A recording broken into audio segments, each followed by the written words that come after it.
California has been trying to get its Uber and Lyft fleet to switch to electric vehicles for a little while. And they're also trying to look at seeing if they can do it by a particular percentage. And they may actually be trying to implement this much sooner than expected. And that's what we're going to be talking about right now.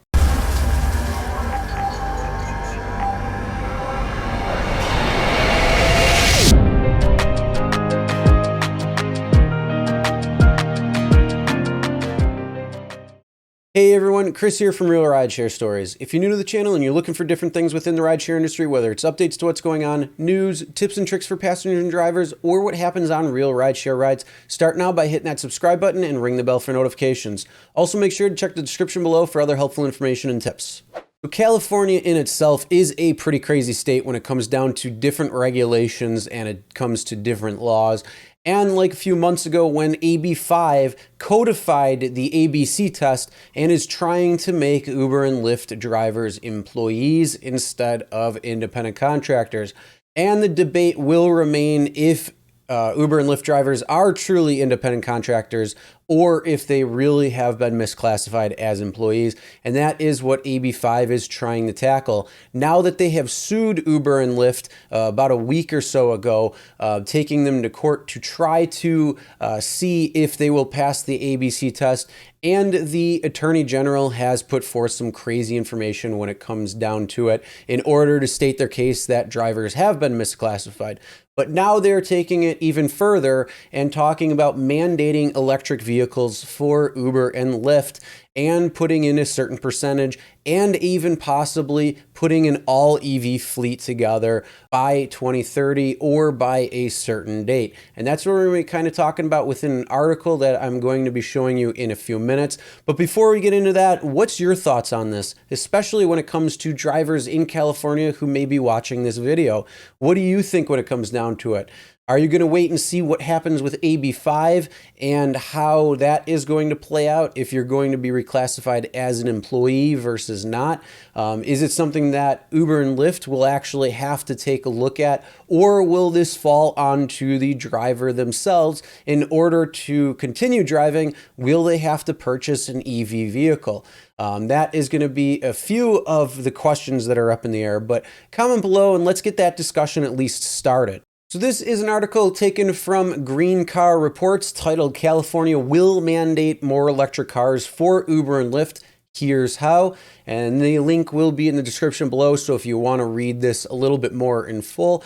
And it's a really long article, so there's a lot of information that you might want to go back and reread yourself, especially for, like I said, the Californian drivers and maybe some other states that are progressive thinking like California, which could be like New York, could be Washington, could be even Illinois. So there could be a few states with several large markets and could have some reach when it comes to how many drivers may have to go to an EV vehicle. So yeah, like I said, it's all up in the air, but as it goes, it says the current coronavirus pandemic has been a gut punch not only to the ride-hail tech giants Uber and Lyft, but to the independent workers who drive for them and rely on them for secondary and sometimes primary income. Ride-hailing and ride-sharing demands have dramatically lowered at the moment, down about 60% versus last year. Those numbers still, until we have the Q2 reports and even Q3 reports, we probably won't know exactly how much it's down, but we'll see soon. But yeah, they're saying anywhere from 60, 70, maybe even more percentage down, but still quite a bit. And that hasn't stopped California regulators from saying now is the time for ride-hailing to clean up its act. The state is working on a way of mandating electric cars for so-called transportation network companies. And in a public workshop held last Friday via conference call, the California Air Resources Board, also known as CARB, provided an outline of how it might do that. It says the carbon footprint of ride-hailing isn't inconsequential. According to the state, transportation networks now contribute about 1% of the state's greenhouse gas emissions for the light-duty vehicle sector, and at least up to this year, that amount was growing rapidly. According to California, transportation itself contributes to nearly half of greenhouse gas emissions in the state, while 70% of that is attributed to light-duty vehicles. They're talking about too many deadheads. According to California data released late last year, a shocking 39% of ride-hailing trips are deadhead miles. Those with just the driver heading from the end of one trip back home or perhaps to the beginning of another, or also including drivers who just don't stay still and will drive around aimlessly until a ride comes in, or even trying to chase surge. Two of things I do not recommend doing when you are a driver for rideshare, only because you're going to be putting more mileage on your car, you're going to be burning more gas, it's going to put more wear and tear on your car. And also, it's just not good to do because you're going to get a ride no matter what. Yes, there are a lot of deadhead miles, though, when it comes down to this. But again, those are a couple of things I don't recommend doing. Now, figure that and the current ride-hailing fleet together, and the average trip on Uber or Lyft creates 50% or more harmful air emissions than the average car trip. I don't know where they got those exactly numbers from, so we're going to give them the benefit of the doubt if that's true. But as environmental groups have argued, with disruptions comes responsibility to grow by encouraging zero-emission vehicles and to do so in a way that's sustainable and economically viable for the drivers. So that is something hopefully that will be true, because like I said, who's it going to fall on if AB5 does replace drivers to be employees versus independent contractors? The expenses, is that going to have to fall onto Uber and Lyft itself, or will that still fall onto the drivers when it comes to the vehicles that they are going to be running?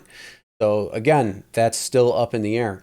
But it says the method CARB is proposing isn't dictating any models for ownership amid the state's pending lawsuit against Uber and Lyft over alleged labor law violations, and it will have higher standards for the large tech companies than for a small ride-sharing or ride-hailing operation. So if it's a small company, you're going to be able to get away with not having these types of regulations in place. But yeah, Uber and Lyft dominate the market, and according to CARB, the two companies combined over 4.2 billion miles versus just 5.9 million miles for all smaller transportation network companies combined. It's proposing a 5 million mile threshold for exemption, which frees the smaller companies from all but data reporting, but leaves the option open for future rivals. So if you're just getting into the game, you won't have to really worry about this regulation. But for the ones who are the large companies like Uber and Lyft, this is something they may have to worry about. How it might work. Regulation will be focused primarily around the idea of percent EVMT, electric vehicle miles traveled, and counting only those miles covered by battery, electric, and fuel cell vehicles. PHEVs won't be counted because there's no standardized, centralized way of knowing when and how often a PHEV driver actually plugs in, with some studies showing that a significant portion never actually do.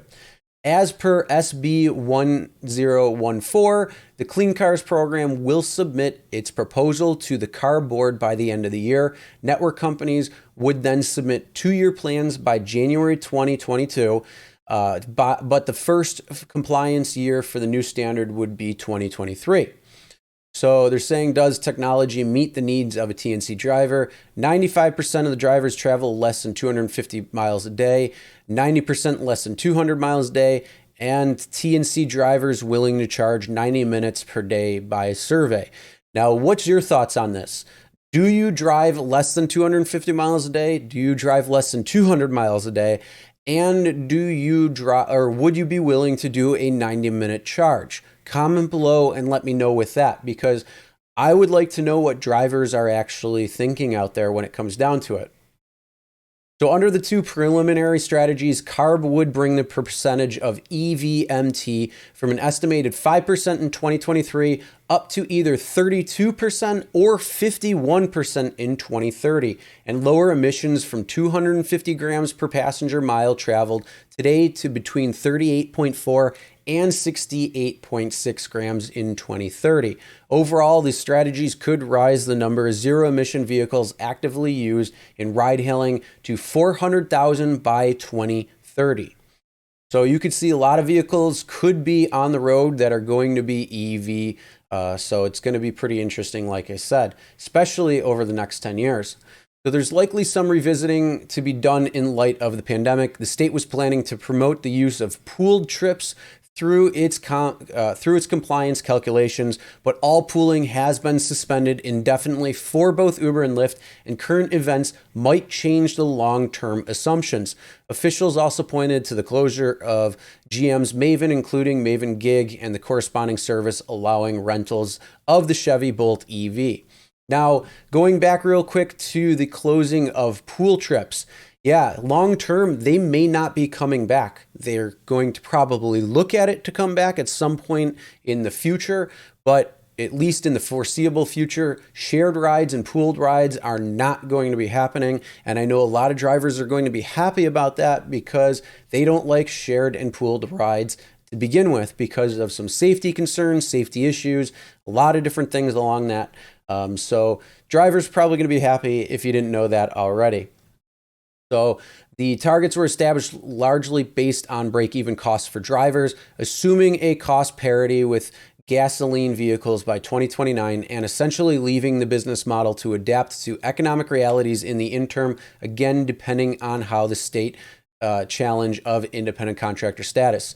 So again, that is just reiterating what the question will be: if a driver will be responsible for this EV change, or if it's going to fall on Uber and Lyft.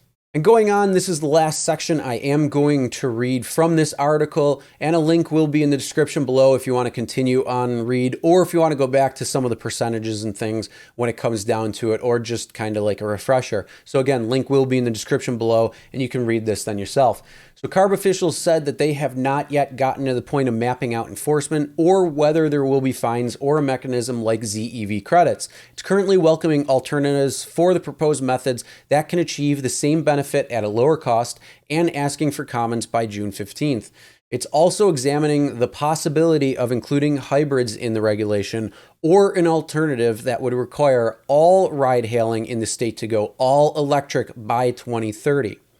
And then both Uber and Lyft have environmental initiatives, but neither has put a substantial percentage of EVs in service, even in California. Lyft, for instance, has been offering electric cars via its Express Drive program, and Uber has been paying its electric vehicle drivers a higher rate. So they are trying to push EVs a little bit. They are trying to go green a little bit, but California is making them go a lot.